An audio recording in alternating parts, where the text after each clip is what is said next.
Assalamualaikum warahmatullahi wabarakatuh. Perkenalkan, nama saya Ahmad Fakih Maulana. Di video kali ini, di pertemuan ke-9, saya akan mereview mengenai kelebihan dan kekurangan antara AWS Elastic Beanstalk dan Azure Web Apps, yang mana diproduksi atau dikeluarkan dari Microsoft. Sebelum ke poin utamanya, lebih baik kita mengenal dulu apa itu cloud computing.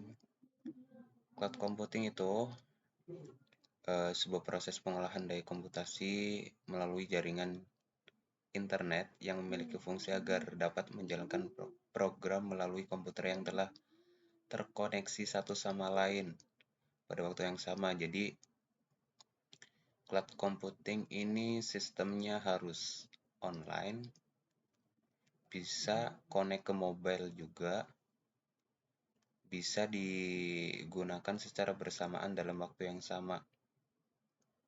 Itu salah satu kelebihan dari teknologi ini. Kemudian lanjut. Sekarang yang kita bahas antara AWS Elastic Beanstalk dan Azure Web Apps. Untuk pengertian dari AWS Elastic Beanstalk itu, layanan ini tuh mudah digunakan untuk menerapkan dan menyesuaikan skala aplikasi dan layanan web yang dikembangkan dengan berbagai macam bahasa. Contohnya seperti Java, .NET, PHP, Node.js, Python, Ruby, kayak Go juga, dan Docker. Pada server yang umum dikenal seperti Apache, Nging, Passenger, dan GSS. Kemudian tidak ada biaya tambahan untuk Elastic Beanstalk. Kita hanya membayar sumber daya AWS yang diperlukan untuk menyimpan dan menjalankan aplikasi kita. Jadi kita hanya membayar apa yang kita gunakan aja, seperti PS you use atau PS you go gitu. Kemudian untuk mengunggah kode kita secara layanan ini secara otomatis akan menangani penerapan mulai dari penyediaan kapasitas, penyeimbangan beban, dan auto scaling hingga pemantauan kesehatan atau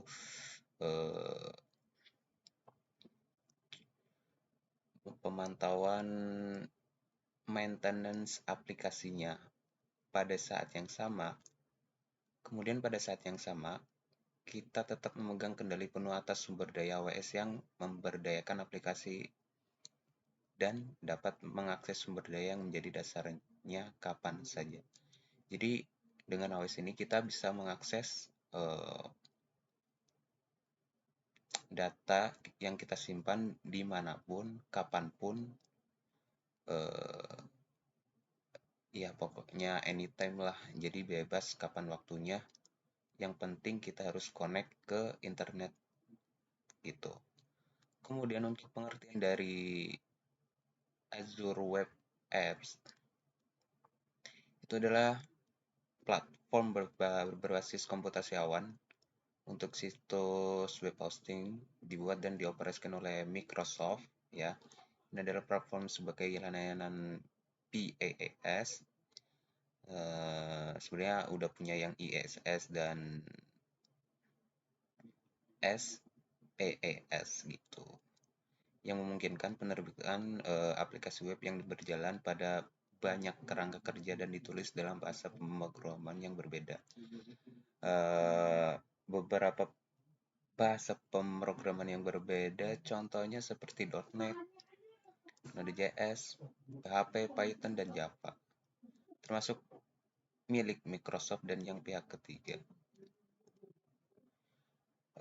Microsoft Azure ini tersedia dalam versi pertamanya, yaitu yang bulan Juni 2012, dan versi umum pada 2013, dan mungkin yang terbaru itu sekitar 2015 terakhir.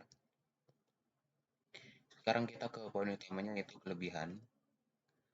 Kelebihan antara AWS Elastic Beanstalk dan Azure Web Apps itu nggak begitu jauh banget perbedaannya. Kalau di AWS Elastic Beanstalk itu memiliki banyak region zone untuk server atau data center ya. Kita tahu sendiri AWS itu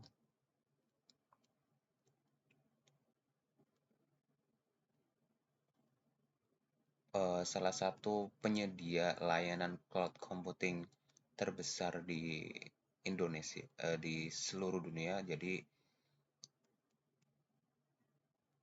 karena itu AWS ini bisa sudah berada dimanapun di seluruh dunia. Contohnya ya di Asia Tenggara mungkin sudah punya semua. Kemudian layanan ini tuh paling banyak digunakan oleh startup di Indonesia, salah satunya itu Traveloka ya. Jadi AWS Elastic ini layanan yang paling banyak digunakan oleh startup di Indonesia.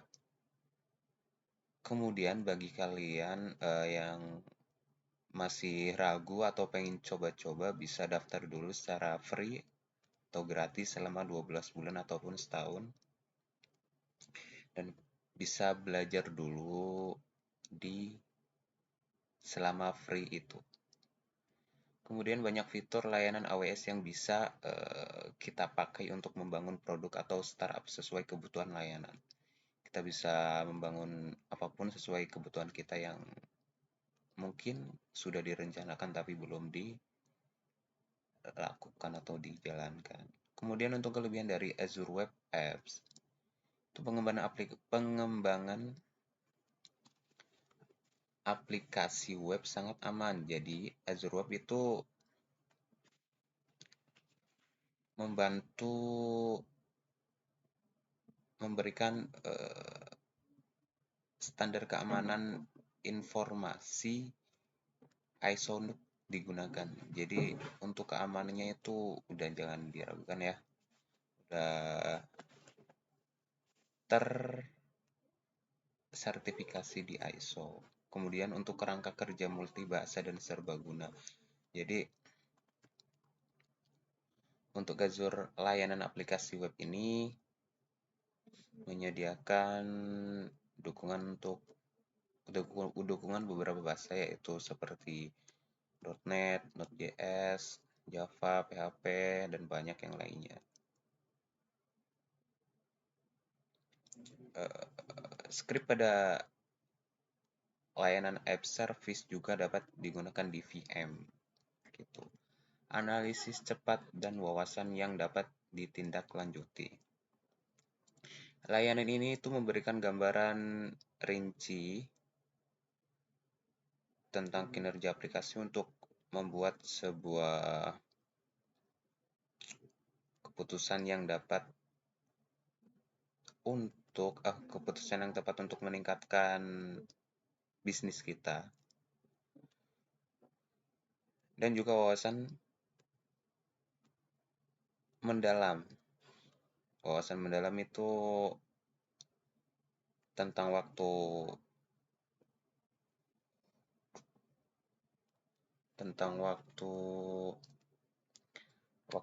respon dari aplikasinya, aplikasi CPU dan menggunakan memori throughput dan tren kesalahannya. Kemudian dari integrasi aman dengan aplikasi SaaS lainnya. Banyak aplikasi SaaS Cloud yang tersedia pada Dropbox, Office 365, dan beberapa layanan lainnya itu bisa atau dapat dengan mudah diintegrasikan dengan aplikasi yang dikembangkan menggunakan Azure Web ini atau layanan ini. Kemudian untuk kekurangan, AWS Elastic itu data dan file yang ada di dalam cloud akan menghilang sewaktu-waktu. Jadi data data dan file yang ada di cloud itu bersifat sementara. Mungkin kalau layanannya udah nggak langganan lagi, mungkin bisa sewaktu-waktu hilang, mungkin maksudnya gitu. Terus kekurangan yang lainnya itu harus koneksi internet. Tanpa itu cloud tidak bisa berjalan dengan baik. Nah, semua cloud itu harus terkoneksi ke internet untuk kita bisa mengakses data yang ada di dalam layanan tersebut. Harus memiliki kartu kredit. Untuk pembayaran AWS ini kita harus memiliki kartu kredit. Kalau nggak punya, nggak ada cara pembayaran lain. Kurang cocok untuk membangun startup atau produksi dengan budget yang kecil, budget yang sedikit. Yaitu untuk startup budget yang menengah ke bawah mungkin agak berat untuk memilih AWS Elastic. Mungkin karena harganya lumayan gitu ya. Kemudian untuk kekurangan Azure Web Apps, sama. Ada yang sama, yaitu harus terhubung dengan internet. Balik lagi, cloud computing itu kalau nggak terhubung ke internet itu kita nggak bisa ngapa-ngapain, jadi nggak bisa akses data, nggak bisa modif atau edit gitu. Kemudian remote desktop belum tersedia pada Azure Web Apps. Berbeda dengan layanan yang lain yang sudah tersedia remote desktopnya. Batasan dalam menginstal perangkat lunak dan alat manajemen pihak ketiga. Jadi untuk menginstal perangkat lunak itu sangat terbatas pada layanan Azure Web Apps. Kemudian yang terakhir itu penghitung kinerja tidak tersedia. Penghitung kinerja dari layanan ini tuh masih belum tersedia pada Azure Web Apps. Itu. Kemudian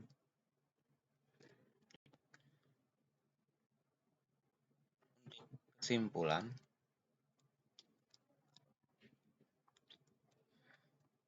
untuk saran dulu, fungsi dan kegunaan yang sangat besar dengan adanya penyaluran sharing antara sumber daya yang ada di dalam suatu jaringan komputer menggunakan sistem cloud computing. Salah satunya itu dunia pendidikan merupakan ujung tombak peradaban bangsa harus selalu mendapatkan perhatian yang lebih besar. Segala sumber daya pendukung harus selalu dipersiapkan untuk menunjang sisi pemenuhan kompetensi output dunia pendidikan. Jadi kalau di hmm, dunia pendidikan harusnya untuk datanya sudah menggunakan teknologi cloud computing ini. Kemudian untuk kesimpulan, cloud computing itu merupakan suatu sistem komputasi distribusi melalui jaringan yang memiliki kemampuan untuk menjalankan sebuah program atau aplikasi pada banyak komputer yang terhubung pada waktu yang sama. Dan begitu, cloud computing lebih sering merujuk pada layanan berbasis jaringan yang tampaknya disediakan oleh hardware server sebenarnya, namun disajikan oleh hardware virtual, simulasi oleh perangkat lunak yang berjalan pada suatu atau lebih komputer. Jadi begitu. Jadi yang dapat berjalan atau dapat diakses oleh beberapa device dalam waktu yang sama. Enaknya itu sih. Baik, terima kasih. Inilah presentasi saya. Kurang lebihnya mohon maaf. Assalamualaikum warahmatullahi wabarakatuh.